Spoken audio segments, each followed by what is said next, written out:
روزے کی حالت میں مولانا ایک بات بتائیے، ابھی ہم جو کلّا کر رہے تھے وضو بناتے وقت ایسے پانی، تو کلّا کرنے کے بعد زبان میں تھوڑا پانی تو لگا ہی رہتا ہے. بھائی آپ نے ایسے لیا پانی، جو کلّا کیا تو پانی تو تھوڑا سا زبان میں لگا ہی ہے. آپ دانتوں سے ایسے تھوڑی کرتے ہیں، ایسے تھوڑی کرتے ہیں.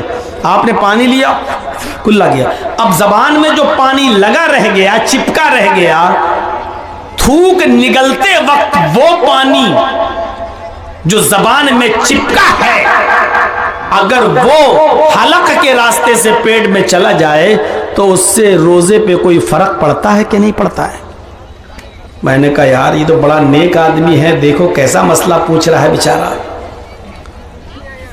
میں نے اس سے کہا کہ تم نے مسئلہ تو اچھا پوچھا ہے، لیکن کل جمعہ ہے، انشاءاللہ جمعے کے خطبے میں میں وہ مسئلہ بیان کروں گا، سب کو فائدہ ہو جائے گا، تمہارے اکیلے کو کیا ہے، کل ہم جمعے میں بتا دیں گے انشاءاللہ.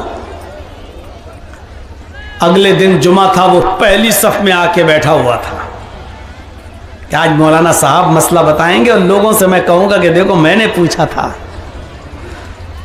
مجھے ایک دن کا جو موقع ملا، اس ایک دن میں مجھے میرے محلے کے اور گاؤں کے لوگوں نے بتایا مولانا کیا پوچھ رہا تھا. میں نے کہا کل بتاؤں گا انشاءاللہ جمعے میں.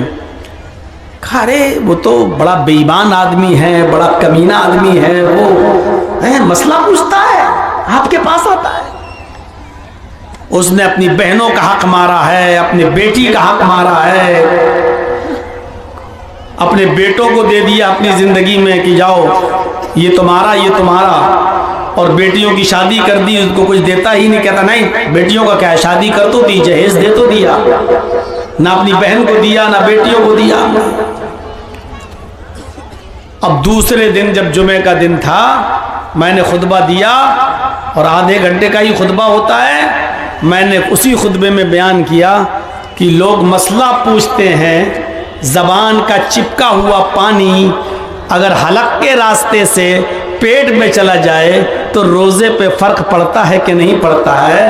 اتنا اہم سوال، اتنا اہم مسئلہ، لیکن پوچھنے والے لوگ ایسے ہیں جو اپنے بیٹیوں کا اور اپنی بہنوں کا حق مار کے کھا گئے. وہ لوگ یہ مسئلہ پوچھتے ہیں کہ روزے پہ فرق پڑتا ہے کہ نہیں پڑتا ہے. میرے بھائیوں،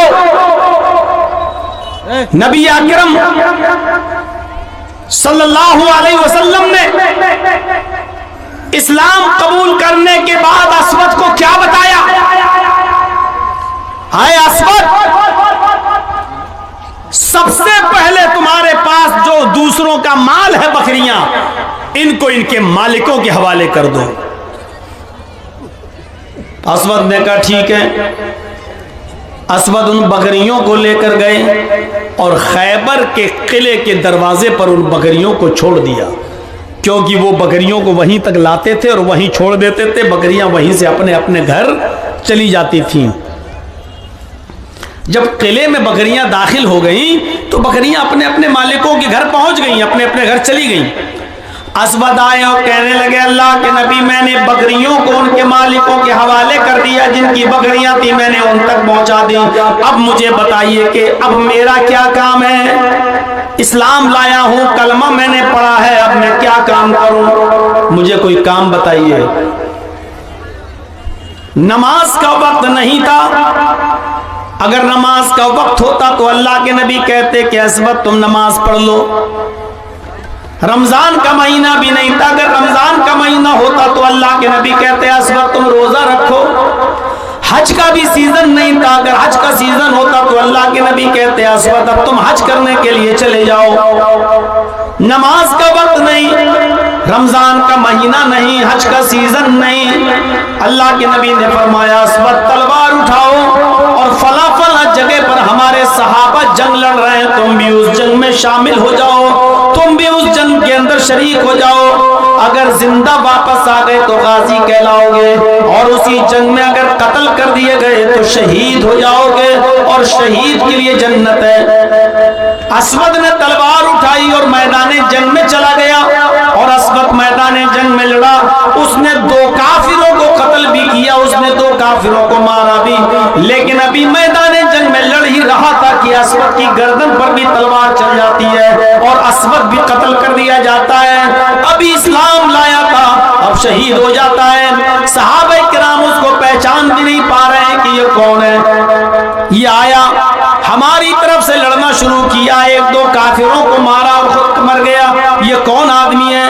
ہم تو اس کو جانتے نہیں ہیں، یہ آج ہی اس کو دیکھ رہا ہوں، یہ کون آدمی ہے؟ اللہ کے نبی کو بلایا گیا، ایک اجنبی آدمی قتل کر دیا گیا ہے، ہماری طرف سے لڑ رہا تھا، مارا گیا ہے، ہمیں معلوم نہیں کہ وہ مسلمان ہے یا نہیں، ہم اس کو دفن کریں یا کیا کریں، ہم اس کی جنازے کی نماز پڑھیں یا نہ پڑھیں۔ اللہ کے نبی صلی اللہ علیہ وسلم کو جب خبر دی گئی تو نبی اکرم صلی اللہ علیہ وسلم آئے، اور آنے کے بعد آپ نے اسود کی لاش دیکھی، اسود کی باڈی دیکھی، شہید پڑا ہے، اسود کی گردن پہ تلوار چلی ہوئی ہے۔ اللہ کے نبی کی آنکھوں میں آنسو آ گئے اور روتے ہوئے فرمایا، صحابیو یہ تمہارا بھائی ہے، آج ہی تو اسلام لایا ہے، آج ہی تو اس نے کلمہ پڑھا ہے، اشہد ان لا الہ الا اللہ، آج ہی تو اس نے یہ کلمہ پڑھ کر اسلام قبول کیا ہے اور میدان جنگ میں آ گیا۔ جس وقت اس نے کلمہ پڑھا تھا نماز کا وقت نہیں تھا، رمضان کا مہینہ نہیں تھا، حج کا سیزن نہیں تھا، اس لیے ڈائریکٹ میں نے جہاد کے لیے بھیج دیا ہے، اور یہاں بھی آیا تو قتل کر دیا گیا، شہید ہو گیا۔ آئے میرے ساتھیوں، آئے میرے صحابیوں، یہ پہلا وہ شخص ہے جس نے ایک وقت کی بھی نماز نہیں پڑھی، ایک بھی روزہ نہیں رکھا، ایک بھی حج نہیں کیا، لیکن اللہ نے اس کو جنت کے اندر داخل کر دیا، صرف اس لیے کہ اس نے آج یہ کلمہ پڑھا تھا، اشہد ان لا الہ الا اللہ۔ غور کرو، کلمہ پڑھا، ایک وقت کی نماز نہیں، ایک بھی روزہ نہیں، اور کہاں گیا؟ جنت کے اندر۔ کیوں؟ لا الہ الا اللہ۔ اگر یہ کلمہ نہ پڑھا ہوتا تو کہاں جاتا؟ اگر اس کلمے کو پڑھے بغیر مر گیا ہوتا تو اس کا ٹھکانہ کہاں ہوتا؟ میرے بھائیوں، یہ لا الہ الا اللہ کوئی معمولی جملہ نہیں ہے۔ لا الہ الا اللہ یہی وہ کلمہ ہے جو قبل الموت کوئی پڑھ لے، بیفور ڈیتھ، مرنے سے پہلے اگر کوئی اس کلمے کو پڑھ لے اور اسلام لے آئے تو وہ جنتی ہو جاتا ہے، اور اس کلمے کو پڑھے بغیر مر جائے تو وہ جہنم میں چلا جاتا ہے۔ یہ ہے اس کلمے کی حقیقت۔ ایک 12 سال کا لڑکا ہے یہودی، اللہ کے نبی کی مجلس میں آتا تھا، بیٹھتا تھا، تقریر سنتا تھا، وعظ سنتا تھا، نصیحت سنتا تھا، اور اللہ کے نبی کی خدمت بھی کرتا تھا۔ اپنے گھر آ کر کہتا تھا کہ ابو جان کیا میں اسلام لے آؤں؟ مجھے محمد کی باتیں بہت پسند ہیں، بہت اچھی لگتی ہیں۔ لیکن عمر کتنی ہے اس کی؟ 12 سال۔ اور جب اپنے باپ سے کہتا تھا کہ ابو مجھے اللہ کے رسول کی باتیں بہت اچھی لگتی ہیں، کیا میں ان کی باتیں مان لوں، اسلام لے آؤں؟ تو اس کا باپ آنکھیں پھاڑ کے کہتا تھا کیا تو محمد کا کلمہ پڑھے گا، محمد کی بات مانے گا؟ جوتا اٹھاؤں گا بھی، لگاؤں گا، چپل سے ماروں گا۔ بیچارہ ڈر جاتا تھا اور اپنے باپ کے غصے کی وجہ سے وہ اسلام قبول نہیں کر پاتا تھا۔ ایک دن بیمار ہو گیا، کچھ دن بیماری میں مبتلا رہا، لیکن اب اتنا بیمار ہو گیا کہ اس کے بچنے کی کوئی امید نہیں رہی، حالت گمبھیر، سیریس۔ ادھر اللہ کے نبی کو پتا چلا کہ جو یہودی لڑکا یہاں آیا کرتا تھا، میری باتیں سنتا تھا، نصیحت ہم سے حاصل کرتا تھا اور ہماری خدمت بھی کرتا تھا، وہ بچہ بیمار ہو گیا۔ تو اللہ کے نبی نے کہا چلیے ہمدردی اور انسانیت کے ناطے اس بچے کو دیکھنے چلیں، دیکھیں کیا بات ہے، اس کی تیمارداری کرنے کے لیے، عیادت کرنے کے لیے چلیں۔ اللہ کے رسول اس کی عیادت کے لیے گئے، دروازے کو کھٹکھٹایا، اس کے باپ نے دروازہ کھولا، کہا میں محمد ابن عبداللہ تمہارے بچے کو دیکھنے آیا ہوں۔ کہا آئیے۔ اندر آنے کی اجازت مل گئی۔ یہودی کے گھر میں اللہ کے نبی داخل ہوتے ہیں، اس بچے کی حالت دیکھتے ہیں، اس کی کنڈیشن بڑی خراب ہے، آپ اس کے سر کے پاس بیٹھ جاتے ہیں۔ اس کی حالت بہت خراب، اب مرا کہ تب مرا، روح کب سے انسری سے پرواز کر جائے۔ ایسے موقع پر لوگ مریض کو تسلی دیتے ہیں، کیا کہتے ہیں؟ نہیں دوا کھاتے رہنا، نہیں تم بہت جلدی ٹھیک ہو جاؤ گے انشاءاللہ، تم صحیح ہو، کوئی بات نہیں، تم صحیح ہو جاؤ گے، اچھے ہو جاؤ گے، اچھے ڈاکٹر کو، لوگ یہی تسلی دیتے ہیں مریض کو۔ لیکن اللہ کے نبی اس کو ایسی کوئی تسلی نہیں دے رہے ہیں۔ آپ اس سے یہ نہیں کہہ رہے ہیں کہ بیٹا تم بہت جلدی صحیح ہو جاؤ گے، آپ یہ نہیں کہہ رہے ہیں، بلکہ اس کی اس حالت کو دیکھ کر آپ کی آنکھوں میں آنسو ہیں، اور آنسو بھی اس لیے ہیں کہ اگر یہ بچہ اسی حال میں مر گیا تو جہنم میں جائے گا، کیونکہ 12 سال کی عمر بالغ ہو چکا ہے۔ عرب کے اندر چھوٹے چھوٹے بچے بالغ ہو جاتے تھے۔ حضرت عائشہ کی شادی 6 سال کی عمر میں ہوئی، اور جب رخصتی ہوئی تو 9 سال کی تھی، اور 9 سال کی عمر میں حضرت عائشہ بالغ ہو گئی تھی، بالغہ تھی۔ میرے بھائیوں، ماحول اور مزاج کا فرق ہوتا ہے، یہ تو 12 سال کا ہے لڑکا، آپ کی آنکھوں میں آنسو ہیں کہ بچہ مرنے والا ہے، اور اگر اسی کنڈیشن میں مر گیا تو جہنم میں جائے گا، جبکہ اس بچے کا دل اسلام کی طرف مائل ہے۔ آپ اس بچے کو تسلی نہیں دے رہے ہیں، آپ ہی نہیں کہہ رہے ہیں کہ بیٹے تم جلدی صحیح ہو جاؤ گے، بلکہ اس بچے کے سر پر، اس لڑکے کے سر پر آپ ہاتھ رکھتے ہیں، اور ہاتھ رکھ کر کہتے ہیں قل یا غلام لا الہ الا اللہ، آئے بچے لا الہ الا اللہ کہہ دو، آئے غلام لا الہ الا اللہ کہہ دو۔ غلام عرب کے اندر کسی بھی چھوٹے سے بچے کو بھی کہا جاتا تھا۔ آپ نے اس سے کہا قل یا غلام لا الہ الا اللہ، بیٹا لا الہ الا اللہ پڑھ لے، بچے لا الہ الا اللہ کا اقرار کر لے، پڑھ لے۔ اس نے نبی کے چہرے کو دیکھا، پھر اپنے باپ کے چہرے کو دیکھا کہ میرا باپ کیا کہتا ہے۔ اس کے باپ کو آج رحم آ گیا، اور باپ کہنے لگا کہ بیٹا تمہارا دل محمد رسول اللہ کی طرف لگا رہتا تھا، تم پہلے بھی یہی چاہتے تھے، تمہارا پہلے بھی یہی دل تھا کہ میں محمد رسول اللہ کی باتوں پر ایمان لے آؤں، اور آج بھی تم مجھے دیکھ رہے ہو، تمہارا آخری وقت ہے۔ اے میرے بیٹے، میں نہیں چاہتا کہ مرتے وقت میں تمہارا دل توڑوں۔ اس باپ کی زبان سے نکلا اطیع ابا القاسم یا بنیا، اطیع ابا القاسم، اے میرے بیٹے تم ابو القاسم کی بات مان لو، تم محمد رسول اللہ کی بات مان لو، یعنی اللہ کے نبی تم سے جو کہہ رہے ہیں تم ان کی بات مان لو، یعنی کلمہ پڑھنا چاہو تو کلمہ پڑھ لو، میری طرف سے اب ڈرنے کی ضرورت نہیں ہے، میں کھلی چھوٹ دیتا ہوں۔ اب اس بچے نے جو 12 سال کا تھا، اپنے باپ کی پرمیشن سنی، اجازت سنی، تو فوراً کہنے لگا اشہد ان لا الہ الا اللہ، اشہد ان لا الہ الا اللہ۔ اس نے یہ کلمہ پڑھا، اور کلمہ پڑھتے ہی وہ اسلام لے آیا، کلمہ پڑھتے ہی وہ مسلمان ہو گیا، کلمہ پڑھتے ہی اسلام کے دائرے کے اندر وہ داخل ہو گیا۔ اور تعجب تو یہ کہ جیسے ہی اس نے کلمہ پڑھا اشہد ان لا الہ الا اللہ، ابھی کلمہ نکلا ہی تھا کہ اس کی کلمے کے ساتھ ساتھ اس کی روح بھی قبض عنصری سے پرواز کر گئی، اس کا انتقال بھی ہو گیا۔ وہ یہودی بچہ جو ابھی کلمہ پڑھا، کلمہ پڑھنے کے بعد اس کا انتقال ہو گیا، اس کی روح بھی نکل گئی۔ سب دیکھ رہے ہیں، دھڑکنیں بند، سانس بند۔ نبی اکرم صلی اللہ علیہ وسلم جو اس کے پاس بیٹھے تھے، جب آپ کو یقین ہو گیا کہ یہ بچہ انتقال کر گیا، یہ بچہ مر گیا، لیکن اب چہرے پر رونا پن نہیں، چہرہ بگڑا ہوا نہیں، بلکہ آپ کے چہرے پر مسکراہٹ آ گئی، اور آپ اس کے سر کے پاس سے اٹھے اور کھڑے ہو کر یہ جملے آپ نے اپنی زبان سے ادا کیے، الحمدللہ الذی انقذہ عن النار۔ تمام تعریفیں اس اللہ کے لیے ہے جس نے اس بچے کو جہنم کی آگ میں جلنے سے بچا لیا۔ تمام تعریفیں اس اللہ کے لیے جس نے اس بچے کو جہنم کی آگ سے محفوظ فرما لیا، جس نے اس بچے کو جہنم کی آگ میں گرنے سے بچا لیا، جہنم میں جلنے سے بچا لیا۔ میرے بھائیوں، 12 سال تک وہ بچہ